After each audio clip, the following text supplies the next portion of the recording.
I'm going to explain the rules of Codex Naturalis, a game for 2 to 4 players, designed by Thomas Dupont, artwork by Maxime Morin, and published by Bombyx, in which you're invited to continue the work of the Illuminator monk Tibor Quelin. Carefully assemble the pages of the Codex Naturalis and be the first to discover all its secrets. Randomly distribute a starter card to each player. Each player decides which side they want to start the game on and places it in front of them. Place the score track in the center of the table. Each player takes 2 tokens of their desired color, places one in the 0 of the score track and the other in their starter card as a reminder of their color. Shuffle the gold card and resource cards separately. Deal 2 resource cards and 1 gold card to each player, then make 2 piles and place them near the board. Reveal the first 2 cards of each pile. Shuffle the objective cards and reveal 2 which are placed in the center of the table. These are the common objectives that everyone can fulfill during the game. They are objectives based on how the cards are placed and objective that works with the symbols or resources that are still visible on your cards at the end of the game. Then deal 2 objective cards face down to each player, who then chooses one as a secret objective and discards the second. Only they can score points with the one they have kept. The first player is chosen randomly, and they get the first player token that they place next to their starter card. On your turn, you must put down a card from your hand and then add a new one. You choose which side of the card is placed face up. Indeed, the reverse side can be a good choice to get 4 possible corners and a permanent resource.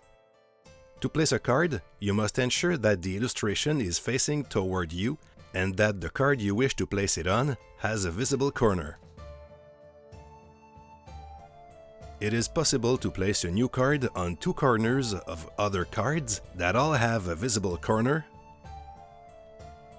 but it is not possible to cover several corners of the same card. Some cards give you victory points and permanent or temporary resources. As long as these resources are visible and not covered by other cards, they can be used to place the gold cards of the manuscript, which give you immediate victory points. Make sure that the resources needed to place a gold card indicated at the bottom of each card are visible before you place it in your play area. These same resources can be covered by the card you place. Then move your token forward on the score track by the number of points you get from this card. Some cards give you 1 point for each visible object in your play area when you place the new card. Others give you immediate points if you use it to cover 1 or more corners of cards already in your play area. And finally, some cards can give you 1 or more immediate points without any particular condition. Once placed, a card cannot be moved. End your turn by choosing a card to add to your hand. You can take one of the visible cards, then replace it with the first card of the deck, or you can take the first card of a deck directly. It is then up to the next player to perform their actions. When a player reaches 20 points or more on the score track, or when there are no more cards left on the table, the game ends. Finish the current round and then each player plays one last time. Then finally, the objective points are counted. Each player counts the points given by the 2 common objectives